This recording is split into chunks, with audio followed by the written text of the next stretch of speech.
یہ جو آپ کے دل میں ایمان ہے اور یہ جو آپ کا اللہ اور اس کے رسول پہ یقین ہے، یہ ایمان کی طاقت کیا ہے اس کا مجھے اور آپ کو اندازہ ہی نہیں ہے۔ ایک مسلمان کے ایمان کی طاقت کیا کروا سکتی ہے یہ ہم سوچ ہی نہیں سکتے، ہمیں اندازہ ہی نہیں ہے ہم کس لیول پہ کھڑے ہیں۔ ہم مسلمان ہیں، ایک مسلمان ہے تو اس کا مطلب یہ ہے کہ وہ اللہ اور اس کے رسول پہ ایمان رکھتا ہے۔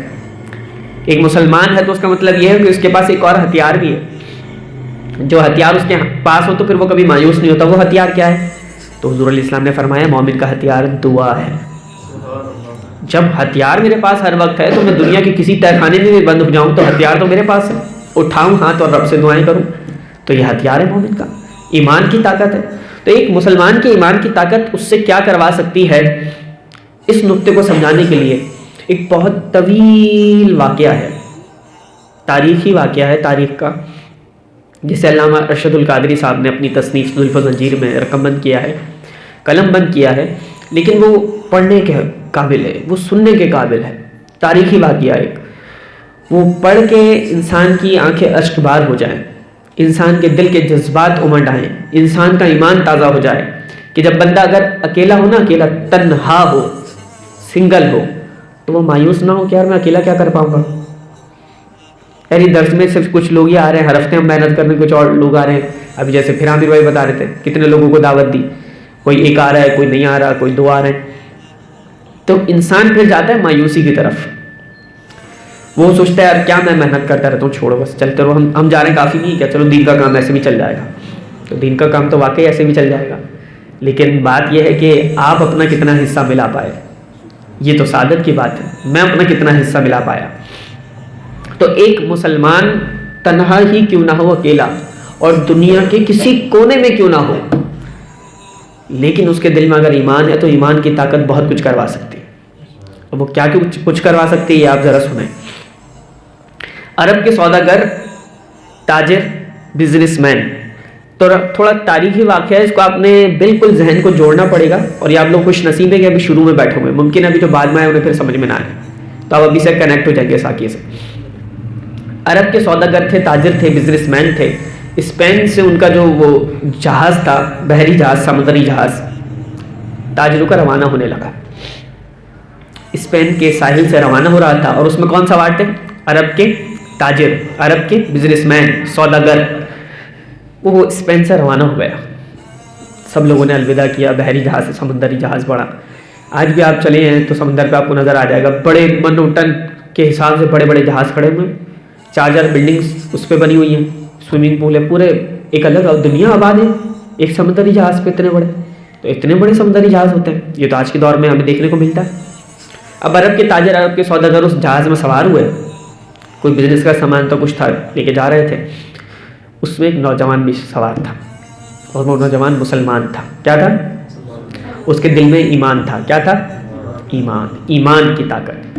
تو وہ مسلمان تھا، اور وہ اتنا پاک باز، باسیرت، خوبصورت اور خوش اخلاق تھا کہ جو اس کے اوپر ایک بار نظر ڈال لیتا تھا اس کا دل چاہتا تھا دوبارہ اس نوجوان کو دیکھے، جو اس سے ایک بار بات کر لیتا تھا اس کا دل چاہتا تھا دوبارہ اس سے بات کرے، وہ جہاں سے گزر جائے لوگوں کی چاہت ہوتی ہے ایک بار پھر وہ یہاں سے گزر جائے۔ ایسی شخصیت تھی اس کی، خوبصورت، خوبصیرت، با اخلاق، خوش گفتار، ملنسار، سینے سے لگانے والا، دکھ بانٹنے والا، وہ بھی اس میں سوار تھا۔ اب اسپین کے اس جہاز میں جو اسپین سے روانہ ہوا تھا، عرب کے تاجر بھی تھے، یہ نوجوان بھی تھا، اور کئی ماہر لوگ بھی تھے جو جہاز کے اونچ نیچ کو اور سمندر کے طوفانوں کو جانتے تھے۔ سفر چلنے لگا، رات کے کچھ پہر گزرے کہ اچانک جو سمندروں کی راستوں کو، طوفانیوں کو، طغیانیوں کو، پریشانیوں کو، اتار چڑھاؤ کو، نشیب و فراز کو جانتے تھے، وہ اچانک چیخنے لگے، کہنے تباہی ہو گئی، مسئلہ ہو گیا، سب پریشان۔ عرب کے سوداگر کیا ہوا، کیا مسئلہ ہوا؟ اس نے کہا یکدم لہروں سے ہمارا جہاز جو ہے وہ اپنے رستے سے بھٹک گیا ہے، ہم بحر ظلمات کی طرف جا رہے ہیں۔ کہا یہ بحر ظلمات کیا ہے؟ کہا اسی سمندر میں ایک بلا ہے، ایک دیو ٹائپ کوئی چیز ہے، کوئی جن ٹائپ ہے، وہ اس کا جسم، وہ سمندری ایک بہت بڑا درندہ نما جانور تھا، اس کا جسم ایسا ہے کہ وہ سانس لینا، سانس تو یہ بڑے بڑے جہاز اپنی طرف کھینچ لیتا ہے. ایسا بڑا جسم. یہ روتے روتے داستان سب کو بتا رہے ہیں، اور جیسے جیسے وہ داستان سنتے جا رہے ہیں ان کے کانوں میں یہ الفاظ اتر رہے ہیں، وہ بھی پریشانی کے عالم میں، سب پریشان کہ اب کیا ہوگا. کہ تھوڑی ہی دیر ہمارے پاس باقی ہے، ہمارا جہاز اس کی سانس کی وجہ سے اس کی طرف کھینچا جا رہا ہے اور اس کا منہ کھلا ہوا ہے، اور جیسے ہی ہم اس کے منہ میں جائیں گے ہم تباہ ہو جائیں گے، ہم برباد ہو جائیں گے، موت کی آغوش میں چلے جائیں گے. جب یہ سننا تھا اس کے الفاظ پورے ہوئے تو چیخو پکار مچ گئی. کوئی روئے، کوئی دھاڑے، کوئی مارے، کیا کرے، ایک دوسرے پہ گرے، کوئی بچے، کوئی بے ہوش ہو. آخرکار جب اس درندے کی سمندری اور خون ریز بالکل عجیب بدبو اس کی دانتوں کی، اس کی خون ریز دانتوں کی جب بدبو آنے لگی نا اس کی سانس میں، اتنا قریب جہاز پہنچ گیا تھا اور سب بے ہوش ہو گئے. تو وہ جو نوجوان تھا نا، جو پاک باز پاک سیرت تھا، خوش اخلاق، خوش گفتار تھا، ملنسار تھا، مسلمان تھا، وہ کھڑا ہوا اور اس نے اذان دینا شروع کر دی. اذان دینا شروع کر دی. کتاب میں لکھا ہے وہ اذان دینے لگا ایسے وقت میں کہ جب کسی کو ایک سانس کے بعد دوسرا سانس نہ آئے، اتنی ٹینشن، کوئی حواس باختہ ہو جائے، کوئی پریشان ہو جائے، اور وہ کھڑے ہو کر اذان دینے لگا اور اپنے رب کو پکارنے لگا. اپنے رب کو پکارنے لگا.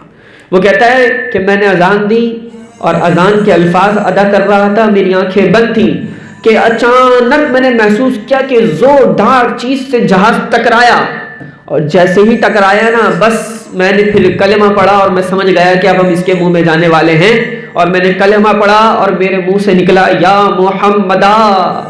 کہتے ہیں یہ الفاظ نکلنا تھے کہ وہ جو اس کی سانسوں کی اسمیل آ رہی تھی وہ دور ہو گئی، اور بہت دور جا کے جہاز جیسے تیزی سے ہوا سے کھنچ رہا ہو چلا گیا. کہتا ہے میں نے آہستہ آہستہ، نوجوان کہتا ہے میں نے اپنی آنکھیں کھولی. جب آنکھیں کھولی تو سمندروں میں بالکل سکون تھا، طوفان بھی ٹل گیا، وہ درندہ جہاز کے جو کھانے کو آ رہا تھا وہ بھی نہیں ہے، دور دور تک سکون ہے. میں نے بڑی مشکل سے سب کو ہلایا، اٹھایا، جگایا، بے ہوشی سے سب کو ہوش میں لایا. سب سمجھے کہ شاید ہم مر چکے ہیں یا ہم مرنے والے ہیں، کیا خبر ہے. اس نے کہا میں نے اپنے رب کا نام لے کے اذان دی تھی، بلا ٹل چکی ہے، بلا ٹل چکی. اب جب وہ ماہرین تھے نا جہاز کے، جب وہ اٹھے اور انہوں نے سمندر پہ نگاہیں گھمائی، جب نگاہیں گھمائیں تو وہ تو اور رونے لگے. کہا آپ لوگ کیوں روتے ہیں؟ کہا کہ جس جگہ ہم موجود ہیں اگر کوئی سمندر میں 3 مہینے تک سفر کرے تب جا کے یہاں پہنچتا ہے. یہ اس نوجوان کے الفاظوں کا اثر ہے، نہ جانے کس کی قدرت ہے کہ ہمارا جہاز 3 مہینے کے مسافت پہ چند لمحوں میں پہنچا دیا گیا ہے. یہ ہے ایمان کی طاقت. ایمان، اذان، یا محمدہ، یہ الفاظ یوں پکارنا، یوں ندا کرنا، یوں کسی کو چاہنا، یوں دل میں کسی کے لیے جذبات کو پالنا. وہ نوجوان کے جذبات اور ایمان اتنا پختہ، اتنا یقین اسے، تو وہ بھی اپنے ایمان پہ خوش ہو گیا کہ وہ رب جس نے یہ فاصلے بنائے وہ فاصلے سمیٹ بھی سکتا ہے.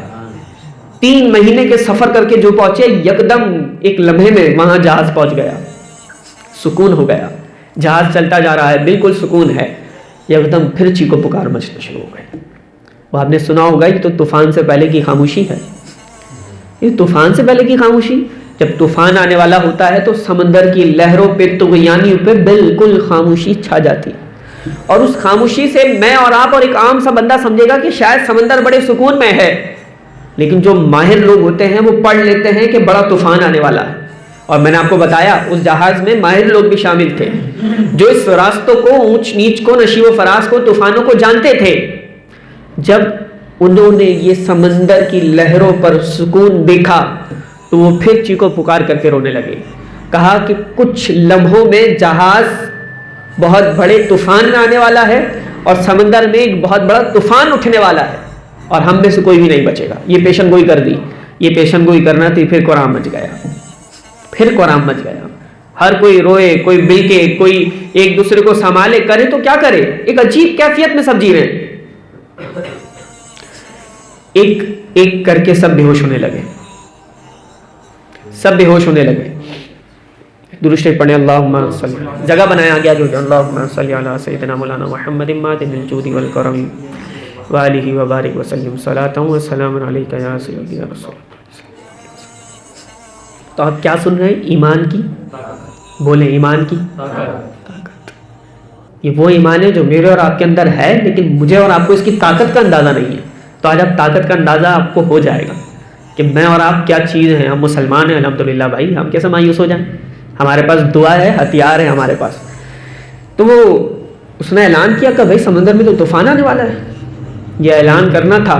سب رونے لگے، دھاڑے مار مار کے روئے جائیں، کوئی بے ہوش ہوئے، کوئی گرے، کوئی پڑے، کیا کرے سنبھالے،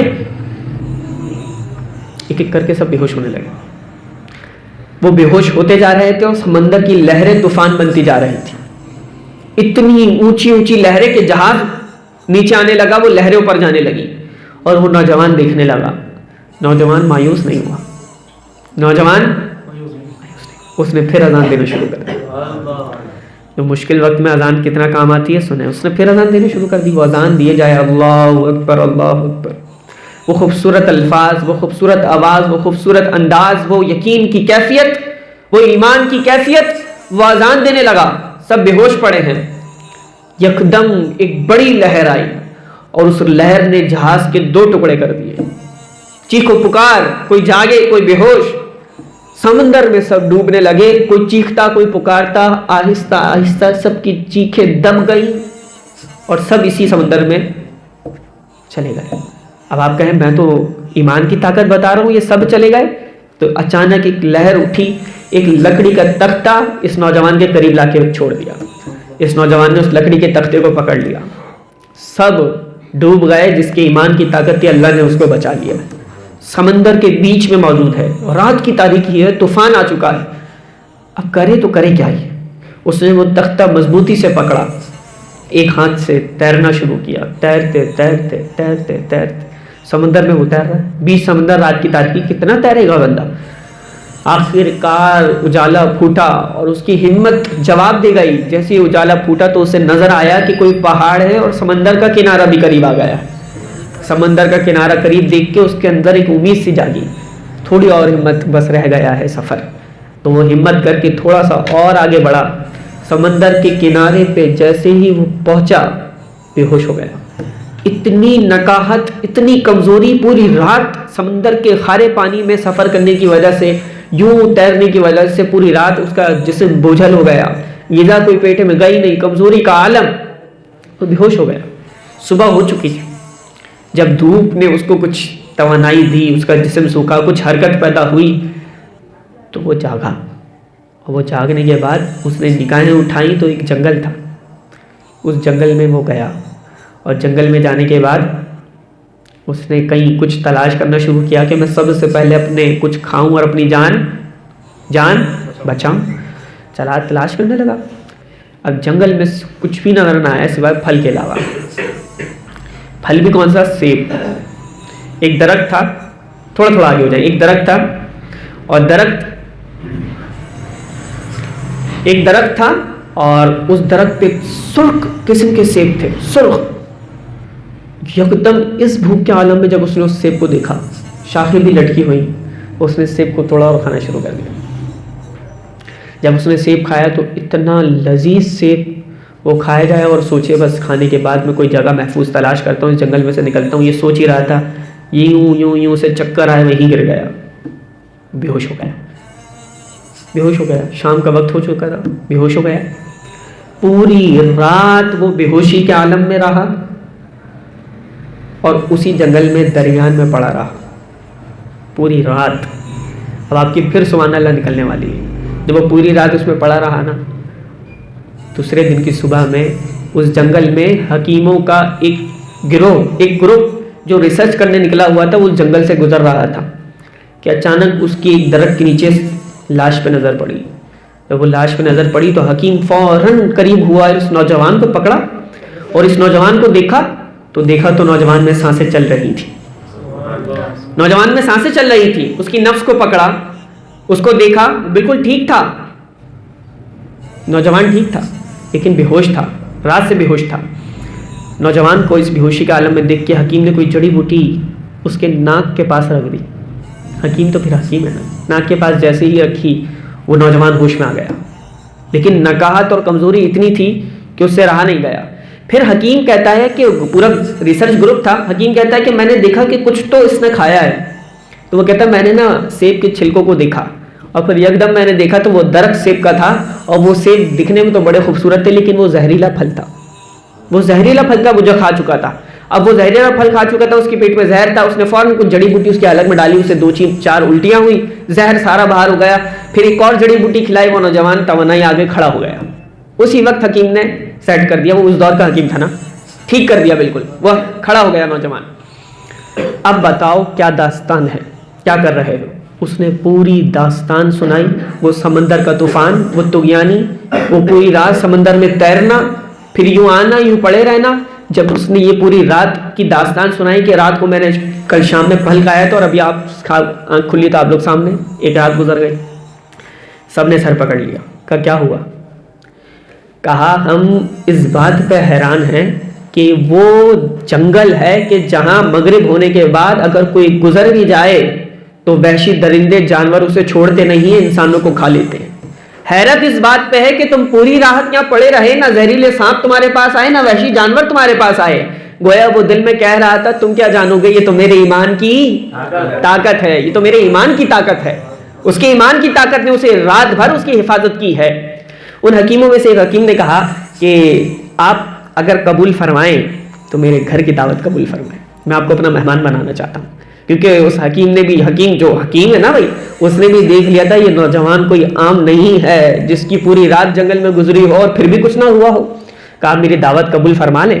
جب اس نے بتا دی تھا میں اسپین سے چلا تھا، اسپین سے وہ قافلہ چلا تھا، تو حکیم نے کہا کہ اسپین سے نا یہاں پہ آتے رہتے ہیں جہاز، میرے گاؤں قریب ہی ہے، تو کیا کرنا ہے؟ کہا جب وہ جہاز آئے گا 1-2 مہینے لگیں گے، آئے گا آپ بیٹھ کے چلے جائیے گا جب تک میری مہمانی قبول کر لیں. اس نوجوان نے کہا ٹھیک ہے، مہمانی قبول کر لی. وہ نوجوان چلا گیا. جب وہ نوجوان ان کے گھر پہ گیا تو حکیم صاحب نے اپنی بیٹی کو بلایا، فارینہ کو. کہا فارینہ یہاں آؤ، آج ہمارے گھر پہ ایک معزز مہمان آیا ہے. اب وہ فارینہ وہ ایک نوجوان لڑکی، ایک پاک سیرت لڑکی تھی. اس کے گھر کا ماحول اچھا تھا ایک حکیم کا، تو اس نے اپنے گھر میں تعارف کروایا. اب وہ لڑکی اسے دیکھے جائے کہ مجھے نگاہ اٹھا کر دیکھے، لیکن جس کے اندر ایمان کی طاقت ہو اور کردار مضبوط ہو اس کی نگاہیں کیسے اٹھتی ہیں بھائی؟ اس کا کردار بھی مضبوط، اس کا ایمان بھی مضبوط.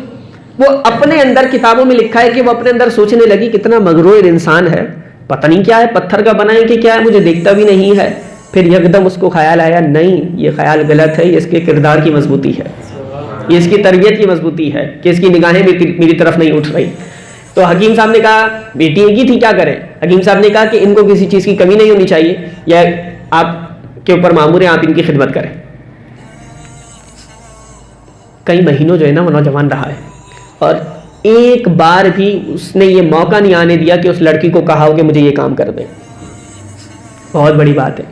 آج کل آپ میں کیا مطلب زمانہ ایسا ہے نا، کسی کے گھر میں ایک بار چلے جائیں تو نگاہیں پورا آبزرویشن کر کے اور پوسٹ مارٹم کر کے آ جاتی ہیں کہ گھر میں کون رہتا ہے، کیا ہے، وہاں دیکھیں کیا ہے. اتنے مہینے گھر میں رہا ہے اور ان کی بیٹی کو نہ نظر اٹھا کے دیکھا ہے نہ نام لے کے پکارا ہے. وہ کردار مضبوط، وہ ایمان مضبوط، وہ ایمان کی طاقت. وہ اس نے کہا کہ یہاں پہ کوئی چشمہ وغیرہ ہے، کوئی پانی کا انتظام ہے؟ کہاں قریبی چشمہ ہے. کہا مجھے وضو کرنا ہے، میری عبادت کا وقت ہو گیا. کہا ٹھیک ہے فارینہ جاؤ چشمے پہ لے جاؤ. فارینہ لے گئی چشمے پہ، اس کی نگاہیں نہ اٹھے، نہ کسی کو دیکھ کے، وہ اپنی دنیا میں جی رہا ہے نوجوان. اس نے وضو کیا، وہ نماز پڑھنے لگا. نماز تو میں اور آپ جانے، وہ نماز پڑھ رہا تھا. وہ فارینہ دیکھنے لگی یہ کیسا نوجوان ہے، اپنی اتنی خوبصورت جگہ، اتنا خوبصورت ماتھا کس کے آگے ٹیک رہا ہے، یہ کیوں ایسے جھک رہا ہے، یہ کیوں ایسے کھڑا ہوتا ہے، کبھی جھکتا ہے کبھی کھڑا ہوتا ہے کبھی بچھ جاتا ہے، یہ کس کے آگے کر رہا ہے. یہ اس کے ذہنوں میں سوال چل رہے ہیں، یہ سوال اٹھ رہے ہیں. ان سوالوں کا جواب ابھی نہیں مل رہا، نہ وہ پوچھنے کی ہمت رکھتی ہے. خیر وہ عبادت کرتا ہے، قرآن کی تلاوت کرتا ہے. وہ قرآن کی خوبصورت تلاوت وہ لڑکی بھی سن رہی ہے، اس کے دل میں بھی الفاظ اتر رہے ہیں کون سا کلام ہے اتنا تاثیر والا. آخر کار ہوتے جب اس کی عبادت کا وقت مکمل ہو گیا، وہ گھر آ گیا. شب و روز یوں ہی چلتے رہے، وہ خدمت کا کوئی موقع ہاتھ سے جانے نہ دے حکیم کے گھر والے. ایک رات وہ عشاء کی نماز پڑھ کے واپس آیا. جب وہ عشاء کی نماز پڑھ کے واپس آیا تو اس نے دیکھا کہ حکیم صاحب کے گھر میں کوہرام مچ گیا. رو رہے ہیں لوگ، ماتھا پیٹ رہے ہیں، کوئی ایک دوسرے کو دلاسا دیتا ہے، کوئی امید دیتا ہے، کوئی بے ہوش ہوتا ہے، سمجھ نہیں آتا ہوتا کیا ہے. اس نوجوان نے نا حکیم صاحب کو پکڑا. حکیم صاحب بھی نڈھال رو رو کر حکیم صاحب کو پکڑا اور حکیم صاحب کو کہا کہ ذرا ایک طرف چلیں، مجھے آپ سے بات کرنی ہے. کہا آپ میرے محسن ہیں، آپ نے مجھ پہ احسان کیا ہے، مجھے رکھا ہے، مہمان بنایا ہے، اپنا دکھ مجھے تو بتائیں، کون سا حادثہ وقوع پذیر ہو گیا.